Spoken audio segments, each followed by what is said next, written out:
बदलापूर पालिकेच्या नगररचना विभागातील अधिकारी लाखो करोडो रुपयांची लाच मागतात अशी माहिती सूत्रांच्या माध्यमातून मिळाली आहे। त्यामुळे पालिकेचा नगररचना विभाग आता भ्रष्टाचाराच्या विळख्यात अडकतोय। कुळगाव बदलापूर नगरपालिकेचे नव्या इमारतीत स्थलांतर झाल्यानंतर अनेक भ्रष्टाचाराची प्रकरणं घडत आहेत। नगररचना विभागातील अधिकाऱ्यांना तर भस्म्या झाला आहे अशी चर्चा शहरात रंगली आहे। काही दिवसांपूर्वीच माजी नगराध्यक्ष राजेंद्र घोरपडे यांनी नगररचना विभागाचे अधिकारी प्रकाश मुळे यांना बकासूर संबोधलं होतं। त्यामुळे नगररचना विभागाची भूक आहे तरी किती अशी चर्चा आहे।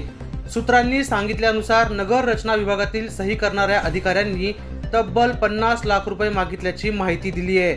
नवीन आलेले अधिकारी हे वादग्रस्त असून त्यांच्या निवृत्तीसाठी अवघे काही महिने शिल्लक आहेत। त्यामुळे ते वाटेल तितके पैसे मागतात। त्यामुळे निष्कलंक भ्रष्टाचाराचा ठप्पा नसलेले डॅशिंग बदलापूर पालिकेचे मुख्याधिकारी मारुती गायकवाड यांनी अशा अधिकाऱ्यांवर जरब बसवणं गरजेचं आहे। काही दिवसांपूर्वीच मुख्याधिकारी मारुती गायकवाड यांनी प्रकाश मुळे यांना केबिनमध्ये सिगारेट ओढताना रंगेहात पकडलं होतं। त्यानंतर समज देऊन त्यांनी सोडलं देखील। मात्र मुख्याधिकाऱ्यांनी दिलेल्या समजुतीनंतर सुद्धा हे अधिकारी आता एंटी चेंबरमध्ये जाऊन सिगरेट ओढतात। याच अधिकाऱ्यांना रंगेहात लाच घेताना देखील पकडावं अशी चर्चा सुद्धा आता रंगत चालली आहे। त्यामुळे अशा निगरगट्ट अधिकाऱ्यांवर मुख्याधिकारी मारुती गायकवाड काय कारवाई करतात हे पाहावं लागणार आहे। या प्रकरणी पालिकेचे मुख्याधिकारी मारुती गायकवाड यांना संपर्क साधला असता संपर्क होऊ शकला नाही। प्रतिनिधी अजय जोशी, राज्य माझा न्यूज, बदलापूर।